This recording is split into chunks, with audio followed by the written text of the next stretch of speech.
In regards to the video that we had to watch regarding the conspiracy between GM, Firestone Tires, Phillips Petroleum, Standard Oil, it was a very interesting video.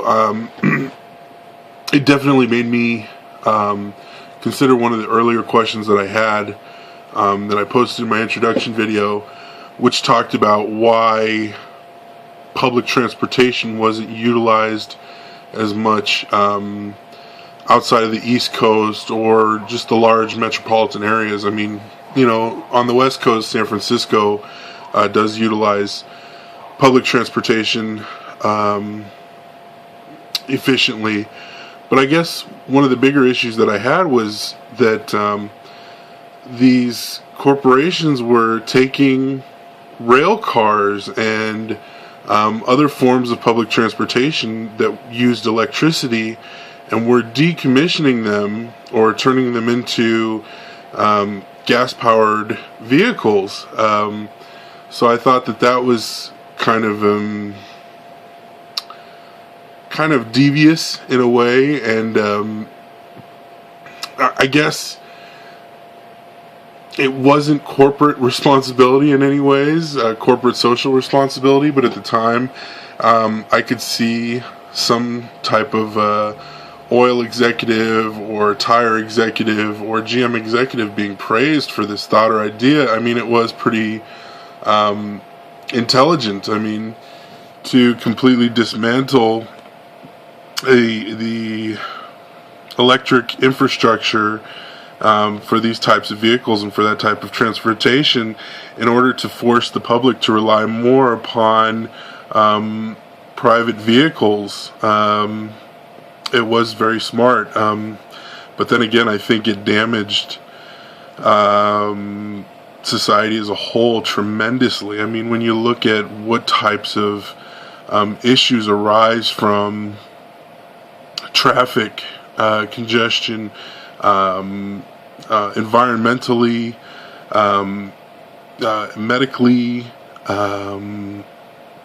you know, just as far as stress and the studies they've done on sitting in traffic on freeways and the type of air particulates that you're inhaling, what it's doing to the environment around these large highways and other major infrastructures that are used for private transportation.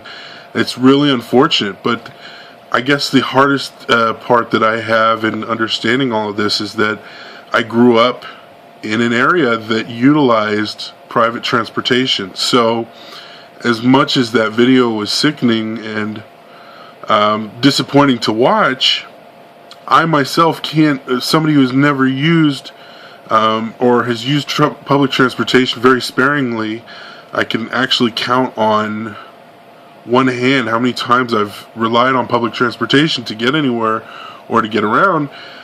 I guess it's hard to argue for the latter. I mean,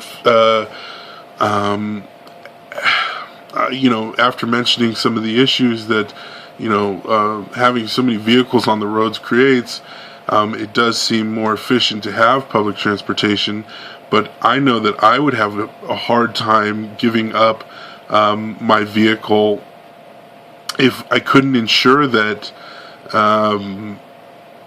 public transportation was efficient or worthy of my time. You know, I mean, it's so convenient to go get in your vehicle and get where you need to go, rather than trying to rely on a bus schedule or a subway that's only going to take you to a certain place, and then you're going to have to rely on other forms of transportation to get there.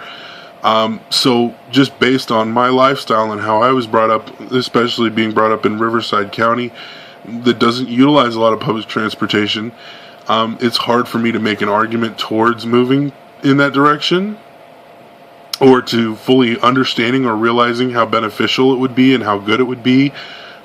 So in that sense, it's very difficult. But overall, I think it was a very despicable